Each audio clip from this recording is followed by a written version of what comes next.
Disney World ကိုခဏတာထား Disney လို့တရိတ်ဆန်လေးတွေချစ်တယ်သူတို့ရဲ့ talent ကိုအရန်ကြည့်ချင်တယ်ဆိုရတဲ့သူတွေ Sea World ကိုလုံးဝသွားတဲ့နဲ့ Sea World သွားမဲ့သူတွေတမိသားစုလုံးတော့မဟုတ်တကယ်ချင်းတစ်ဖွဲ့လုံးက Platinum Pass ဝယ်စရာမလိုဘူးဆိုတာသိလားDisney လည်းအရင်က Platinum ဆိုတော့ဈေးကြီးမှာပဲလို့ထင်ထားပါတော့ဒါပေမဲ့ benefits တွေကြီးကြီးတော့အဖွဲ့တွေကတယောက်မိသားစုဝင်တွေကတယောက် Platinum ယူထားရင်ကိုတော်တော်တန်တာတနေ့အတွင်း gas ticket free ရ8ဆောင်ရမယ် parking free အစားအစာစားရရင်တော့ all power way 30% off ပြီးတော့ roller coaster စီးမယ်ဆိုရင်လည်းအမြင်လက်မှတ်အတွက်15%တော့ off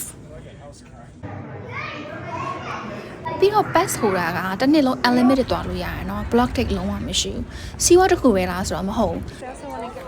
Sea World Busch Gardens Aquatica အပါအဝင်ပန်းခြံပေါင်း7ခုသွားလို့ရတယ်ပြီးတော့ Safari ကို Dolphin Encounter free လည်းရှိရယ်ပြီးတော့ talent show တွေလည်းအချိန်နဲ့တွေပြီးတစ်နေ့ကုန်ထိုင်ကြည့်လို့ရတယ်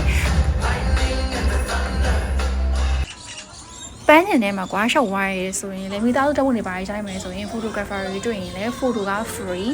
ပြီးတော့လေ roller coaster တို့မျိုး crazy rides တွေသဘောကျတဲ့သူတွေဆိုရင်လည်း single ride quick queue အတွက် free တစ်ချိန်ပါတယ်အခုဆိုရင် Platinum Pass က Summer Sale ချရတဲ့အတွက်ပုံမှန်တစ်ဆောင်ကို$949နေပြီးတော့အခုဆို389ပဲရှိတယ်ဒီသားဆိုရင်တစ်ဆောင်ဝယ်လိုက်တယ်ဝယ်ပြီးရင်တကယ်ချင်း8ယောက်မှာသူတို့ရဲ့မွေးနေ့ကိုတင်းပတ်လိုက်ဖို့ရတဲ့သဘောနဲ့ခေါ်သွားလို့တော့မရတယ် How smart ပြီးတော့3နှစ်ကလေးတွေဆိုရင်လုံးဝ free ပါဒီလို content လေးသဘောကျရဲဆိုရင် like and share လုပ်ပေးပါရှင်အားလုံးကျေးဇူးတင်ပါတယ်